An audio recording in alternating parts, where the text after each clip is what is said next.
Hello guys, welcome to my YouTube channel. तो आज की इस वीडियो के अंदर हम देखने जा रहे हैं कि जो लारावेल में फाइल्स हैं या फोल्डर्स हैं उनका क्या काम है, वो क्या फंक्शंस परफॉर्म करते हैं। आज हम बेसिकली लारावेल का फोल्डर स्ट्रक्चर समझने जा रहे हैं। तो किसी भी प्रोग्रामर के लिए ये जानना बड़ा ज़रूरी है कि वो जिस फ्रेमवर्क पर काम कर रहा है या किसी भी लैंग्वेज पर काम कर रहा है तो उसमें कौन सी फाइल्स मौजूद हैं।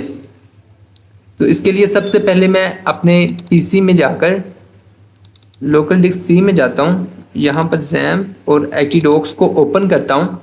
यहाँ पर मैं डेमो जो कि हमने लास्ट वीडियो में लारावेल एप्लीकेशन को इंस्टॉल किया था तो उसको मैं अपने VS कोड में ओपन करता हूँ।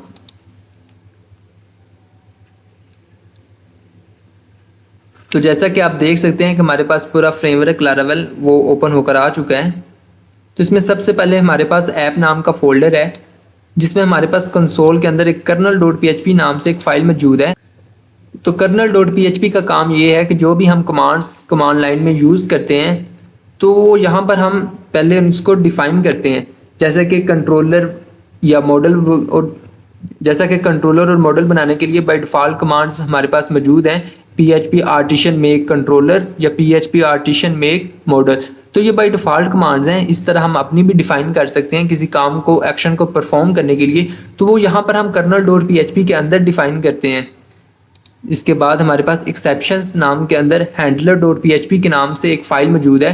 handler.php का काम ये है कि जो भी हमारे पास एक्सेप्शंस आती हैं उसको कैसे हैंडल करना है, और इसके अलावा जो भी हमारे पास एरर्स आते हैं तो यूज़र को इसके बदले हम क्या रिस्पॉन्स करेंगे, तो वो उसका जो भी काम है वो हम यहाँ handler.php में हैंडल करते हैं।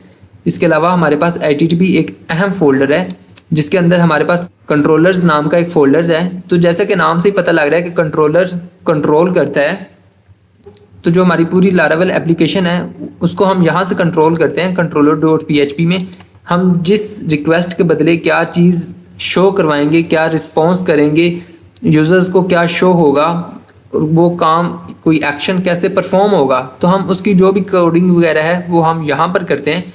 यहाँ पर एक कंट्रोलर मौजूद है, हम बाद में यहाँ पर कई नए कंट्रोलर बनाएंगे। इसके बाद हमारे पास मिडल वेयर्स आ जाते हैं। मिडल वेयर बेसिकली एक सिक्योरिटी गार्ड की तरह काम करते हैं। मैं इसकी मिसाल कुछ यूँ दूंगा कि जैसा कि एक बहुत बड़ी एक पार्टी ऑर्गेनाइज हुई है तो इसमें काफ़ी फेमस पर्सनैलिटीज़ को ही आने की इजाज़त है। तो अगर कोई आम शख्स, नॉर्मल पर्सन वहाँ जाएगा तो वहाँ का गार्ड उसे अंदर आने की इजाज़त नहीं देगा। इसी तरह हमारी वेब एप्लीकेशन में सिर्फ कुछ पेजेस पर कुछ पर्सन्स को ही अलाउ होती है, जैसे कि एडमिन डैशबोर्ड पर सिर्फ एडमिन ही आ सकता है, वहाँ पर कोई नॉर्मल यूज़र नहीं जा सकता। तो एक सिक्योरिटी गार्ड की तरह मिडलवेयर भी कुछ रिक्वेस्ट पर कुछ पर्सन्स को अलाउ करता है।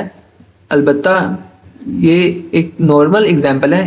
मिडलवेयर के और भी काफ़ी सारे काम हैं जो कि हम आने वाली वीडियोस में डिटेल से देखेंगे। तो जो भी मिडलवेयर्स को हम बनाते हैं, नए मिडलवेयर्स बनाते हैं, तो उसको हम यहाँ पर kernel.php में डिफ़ाइन करते हैं। जैसे कि वेब के लिए, API के लिए kernel.php में उनको डिफ़ाइन करना पड़ता है, उसके बाद ही हम इसको यूज़ कर सकते हैं। इसके बाद हमारे पास एक मॉडल्स नाम का फोल्डर है। तो जो भी डेटा के रिलेटेड मॉडल्स हैं वो यहाँ पर ही बनते हैं। इसके बाद प्रोवाइडर्स हैं, तो जो भी सर्विसेज, पैकेजेस, डिपेंडेंसीज इस्तेमाल होती हैं उनके जो प्रोवाइडर्स हैं वो यहाँ पर मौजूद हैं हमारे इस प्रोवाइडर्स नाम के फोल्डर के अंदर। इसके बाद हमारे पास बूटस्ट्रैप है। तो बूटस्ट्रैप बेसिकली हमारी लारावेल वेब एप्लीकेशन को तेज़ करने के लिए इस्तेमाल होता है, स्पीड अप करता है, बूस्ट करता है इसकी स्पीड को। तो इसके बाद आप देख सकते हैं कि हमारे पास कॉन्फ़िग नाम से एक फोल्डर मौजूद है। कॉन्फ़िग फोल्डर के अंदर कॉन्फ़िगरेशंस मौजूद होती हैं, जैसा कि डेटाबेस के लिए, मेल के लिए, इसके अलावा ऑथेंटिकेशंस के लिए और काफ़ी सारी सर्विसेज के लिए हमारे पास पहले से कॉन्फ़िगरेशन फाइल्स मौजूद हैं। इसके बाद हम अपनी भी कुछ नई कॉन्फ़िगरेशंस करना चाहें तो वो यहाँ पर कर सकते हैं। उसके बाद हमारे पास डेटाबेस है। तो जो भी डेटाबेस के रिलेटेड काम है वो यहाँ पर होते हैं, जैसा कि फेक डेटा टेस्टिंग के लिए हम सीडर्स को इस्तेमाल करते हैं। जो भी फाइल्स हैं जैसे कि टेबल्स वगैरह हम या कॉलम्स वगैरह बाय डिफ़ॉल्ट पहले कस्टम जाकर डेटाबेस में खुद जाकर बनाते थे, मगर अब क्या है, हम यहाँ से फोल्डर्स माइग्रेशंस बनाते हैं, उसको बाद में हम माइग्रेट कर देते हैं और वो डेटाबेस में खुद ब खुद टेबल्स और कॉलम्स रेडी हो जाते हैं, तैयार हो जाते हैं।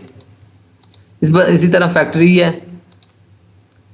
इसके बाद हमारे पास लैंग्वेजेस हैं। लैंग्वेज फोल्डर के अंदर हम क्या करते हैं कि हम एक वेबसाइट को काफ़ी सारी लैंग्वेजेस में बना सकते हैं। तो उसकी जो सेटिंग्स है वो यहाँ पर होती है। इसके बाद हमारे पास पब्लिक नाम का एक फ़ोल्डर है। पब्लिक फ़ोल्डर एक ऐसा फ़ोल्डर है जिसमें हम अपने एसेट्स, वेबसाइट के जो भी एसेट्स हैं, जैसा कि इमेजेस है, स्टाइल शीट्स हैं, जावास्क्रिप्ट की फाइल्स हैं, वो हम यहाँ पर इस्तेमाल करते हैं और वो खुद ब खुद ही फाइल्स में, वेब पेजेस में उनका जो पाथ है वो डिक्लेयर हो जाता है।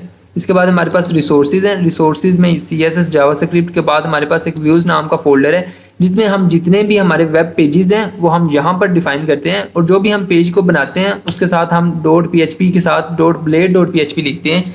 जैसा कि हम सिंपली HTML के लिए .html इस्तेमाल करते थे, CSS के लिए .css, मगर जब भी हम लारावेल फ्रेमवर्क में कोई व्यू फाइल बनाते हैं तो उसके साथ हमें .blade.php का लफ्ज़ इस्तेमाल करना पड़ता है। आप देख सकते हैं इसमें हमारी CSS, HTML, PHP जो भी हम कोड करना चाहें वो सिंपल एक नॉर्मल फाइल की तरह कर सकते हैं। इसके बाद हमारे पास रूट्स नाम के एक फ़ोल्डर है जिसके अंदर हमारे जो भी रूट्स हैं, URLs वगैरह हैं, वो यहाँ पर डिफ़ाइन होते हैं। यहाँ पर web.php नाम से एक फ़ाइल मौजूद है जिसमें हम सिंपली अपने जो भी वेब पेजेस के रूट हैं, URLs हैं, वो यहाँ पर डिफ़ाइन करते हैं। आने वाली मज़ीद वीडियोस में हम इस राउटिंग को बड़ी डिटेल से डिस्कस करेंगे। रूट्स के बाद हमारे पास स्टोरेज है। स्टोरेज जो भी अपलोडेड फाइल्स हैं या कैशे वगैरह है वो हमारे पास यहाँ स्टोरेज में मौजूद होता है। टेस्ट फोल्डर के अंदर हमारे पास टेस्ट फाइल्स और टेस्ट केसेस वगैरह मौजूद होते हैं। इसके अलावा वेंडर जो भी हमारे पैकेजेस वगैरह हम अपनी लारावेल वेब एप्लीकेशन में इंस्टॉल करते हैं तो उनकी जो डिपेंडेंसीज वगैरह हैं वो यहाँ पर मैनेज होती हैं।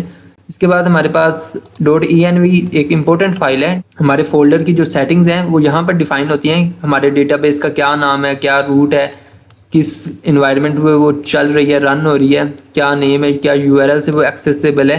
तो इस तरह की जो भी हमारी सेटिंग्स हैं तो वो यहाँ पर ही डिफ़ाइन होती हैं। env के बाद हमारे पास जो फाइल्स हैं वो बिगिनर लेवल पे अभी समझने की ज़रूरत नहीं है। तो ये एक छोटा सा इंट्रोडक्शन था कि लारावेल फ्रेमवर्क में जो फाइल्स हैं उनकी क्या फंक्शंस हैं, वो क्या काम परफॉर्म करती हैं। तो आने वाली मज़ीद वीडियोज़ में हम इन चीज़ों को एक्सप्लेन करेंगे ताकि आपको इस चीज़ की अच्छे से समझ आ जाए कि इन फाइल्स पर कैसे काम कर सकते हैं।